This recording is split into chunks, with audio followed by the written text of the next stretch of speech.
Good morning, my friends. Dog almost knocked my table over. Good morning.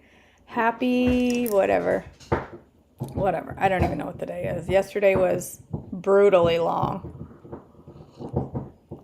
Brutally long and horrible. That coffee could peel the paint off a vehicle. That is the most rugged brand of coffee I've ever drank in my life. I need some actual cream in that. That is going to wind me up. Good morning, Shirley. Good morning, Emery. Hey, Kay. All right, we're going to finish the story of Esther today. It looks like it's fairly long, so I'm going to jump right in. September 15th, Esther's request to the king, Esther 5, 1-8, 474 BC. On the third day of the fast, Esther put on her royal robes and entered the inner court of the palace, just across from the king's hall. The king was sitting on his royal throne. I think he was on the toilet, or his actual throne. Sorry. Probably his actual throne, facing the entrance. When he saw Queen Esther standing there in the inner court, he welcomed her and held out the gold scepter to her. So Esther approached and touched the end of the scepter. Then the king asked her, "What do you want, Queen Esther? What is your request? I will give it to you, even if it is half of the kingdom."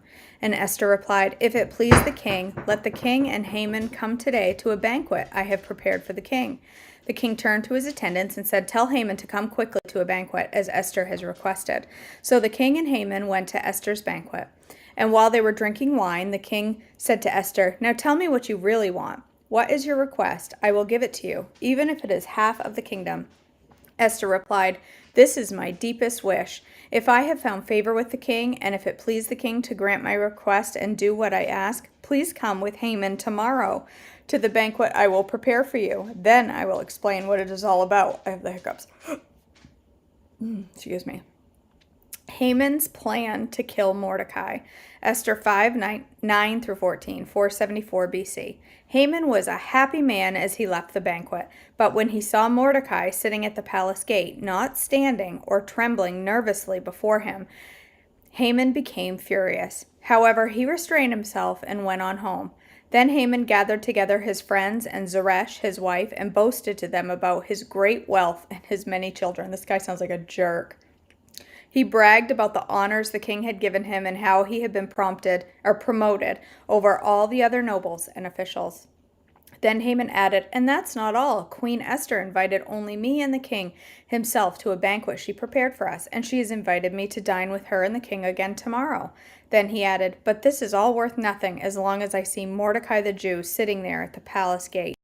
So Haman's wife Zeresh and all his friends suggested, "Set up a sharpened pole that stands 75 feet tall, and in the morning ask the king to impale Mordecai on it. When this is done, you can go on your merry way to the banquet with the king." This pleased Haman, and he ordered the pole set up.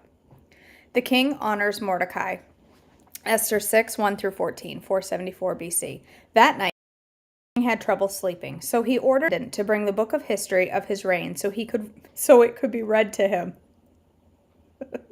In those records, he discovered an account of how Mordecai had exposed the plot of Bigthana and Teresh, two of the eunuchs who guarded the door to the king's private quarters. They had plotted to assassinate King Xerxes. "What reward or recognition did we ever give Mordecai for this?" the king asked. His attendants replied, "Nothing has been done for him."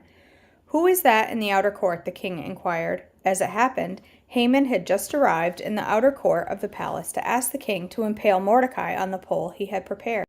So the attendants replied to the king, "Haman is out in the court." "Bring him in," the king ordered. So Haman came in, and the king said, "What should I do to honor a man who truly pleases me?" Haman thought to himself, "Whom would the king wish to honor more than me?" So he replied, "If the king wishes to honor someone, he should bring out one of the king's own royal robes, as well as the horse that the king himself has ridden, one with a royal emblem on its head.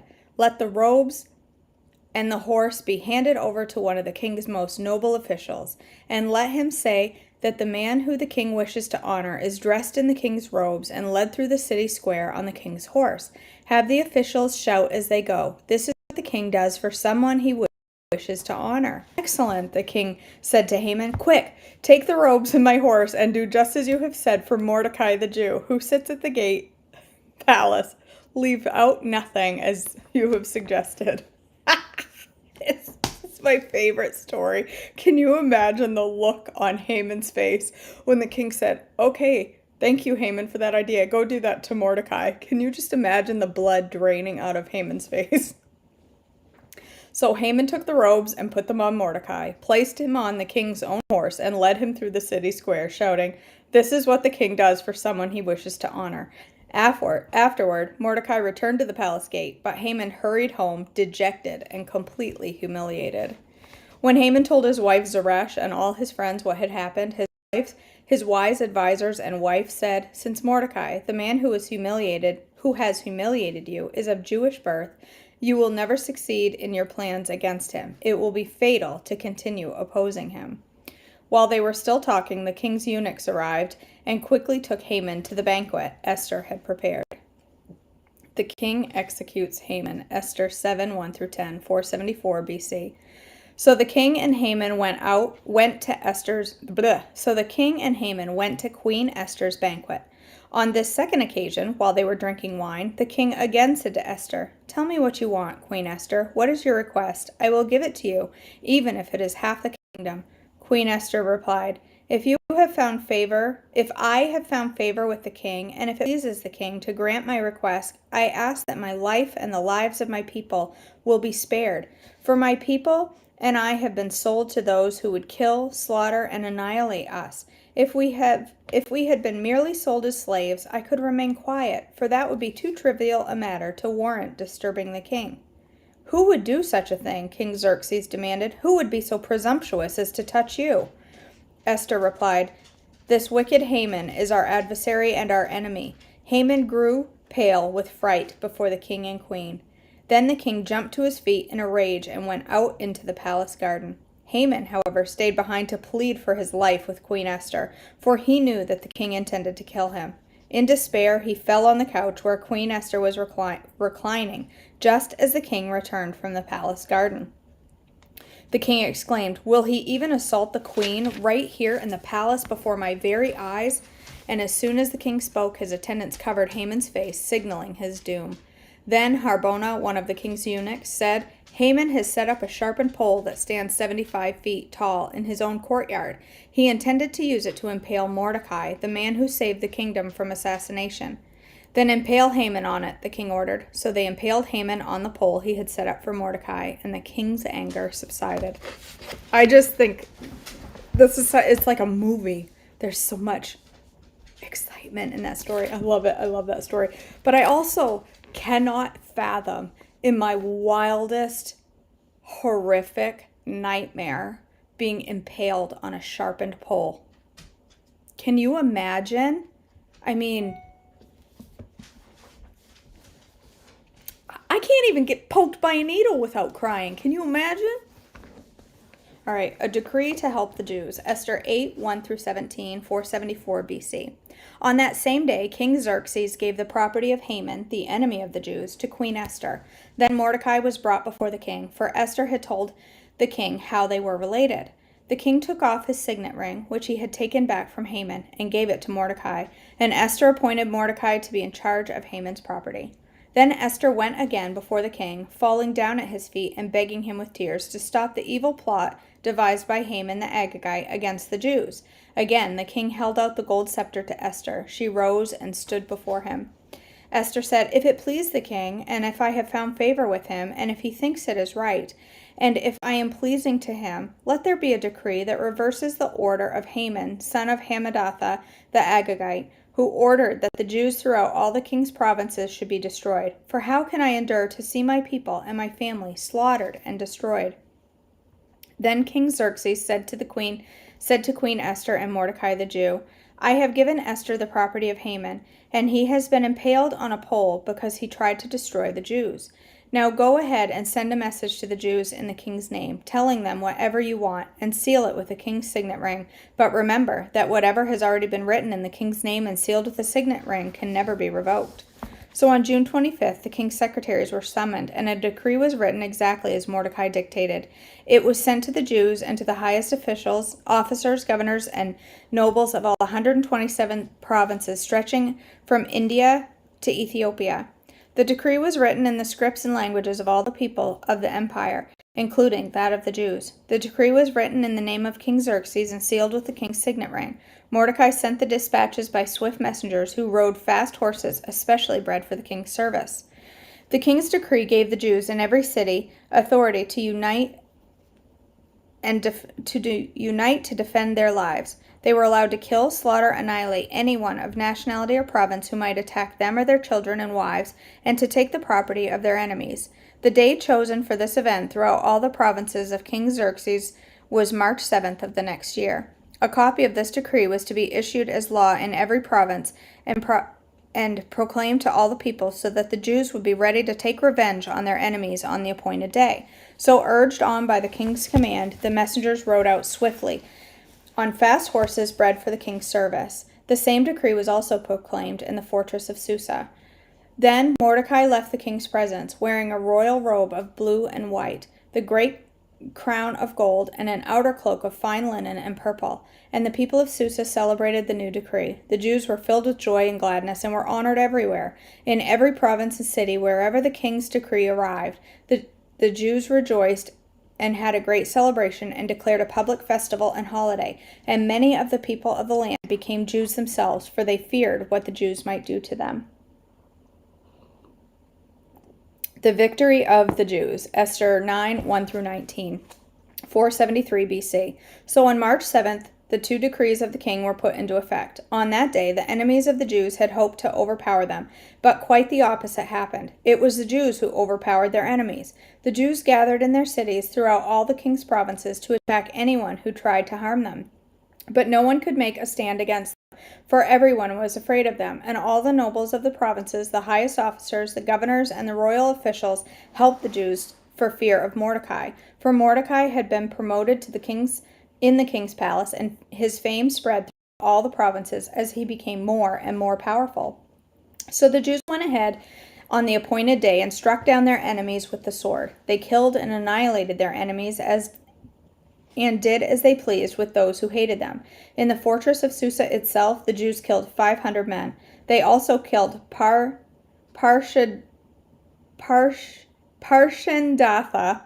that was a big one, Parshandatha, Delphin, Espatha, Paratha, Adalia, Aridatha, Parmashta, Arisai, Aridai, and Vezatha, the 10 sons of Haman, son of Hamadatha, the enemy of the Jews, but they did not take any plunder.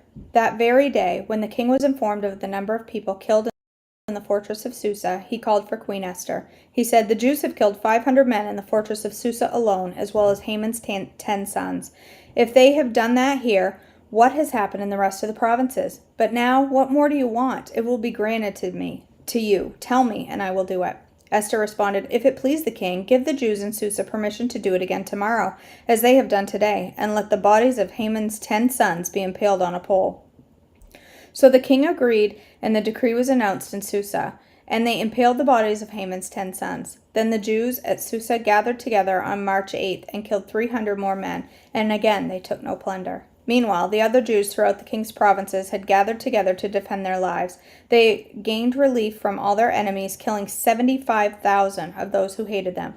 But they did not take any plunder. This was done throughout the provinces on March 8th. And on March 8th they rested, celebrating their victory with a day of feasting and gladness. The Jews at Susa killed their enemies on March 7th and again on March 8th, and then rested on March 9th, making that their day of feasting and gladness. So to this day, rural Jews living in the remote villages celebrate annual festivals and holiday on the appointed day in late winter, when they rejoice and send gifts of food to each other. The Festival of Purim, Esther 9, 20-32, 473 BC. Mordecai recorded these events and sent letters to the Jews near and far throughout all the provinces of King Xerxes, calling on them to celebrate an annual festival on these 2 days. He told them to celebrate these days with fasting and gladness, and by giving gifts of food to each other and presents to the poor. This would commemorate a time when the Jews gained relief from their enemies, when their sorrow was turned into gladness, and their mourning into joy. So the Jews accepted Mordecai's proposal and adopted this annual custom. Haman, son of Hamadatha the Agagite, the enemy of the Jews, had plotted to crush and destroy them on the date determined by casting lots. The lots were called Purim. But when Esther came before the king, he issued a decree causing Haman's evil plot to backfire, and Haman and his sons were impaled on a sharpened pole. That is why this celebration is called Purim, because it is the ancient word for casting lots. So because of Mordecai's letter and because of what they had experienced, the Jews throughout the realm agreed to inaugurate this tradition and to pass it on to their descendants and to all who became Jews. They declared they would never fail to celebrate these 2 prescribed days at the appointed time each year. These days would be remembered and kept from generation to generation and celebrated by every family throughout the provinces and cities of the empire. This festival of Purim would never cease to be celebrated among the Jews, nor would the memory of what happened ever die out among their descendants. Then Queen Esther, the daughter of Abihail, along with Mordecai the Jew, wrote another letter putting the queen's full authority behind Mordecai's letter to establish the festival of Purim. Letters wishing peace and security were sent to the Jews throughout the 127 provinces of the empire of Xerxes. These letters established the festival of Purim, an annual celebration of these days at the appointed time, decreed both by Mordecai the Jew and Queen Esther. The people decided to observe this festival just as they decided for themselves and their descendants to establish the times of fasting and mourning. So the command of Esther confirmed the practices of Purim, and it was all written down in the records. The greatness of Xerxes and Mordecai, Esther 10, 1 through 3, 473 BC. King Xerxes imposed a tribute throughout his empire, even to the distant coastlands. His great achievements and the full account of the greatness of Mordecai, whom the king had promoted, are recorded in the book of the history of the kings of Media and Persia. Mordecai the Jew became the prime minister, with authority next to that of King Xerxes himself.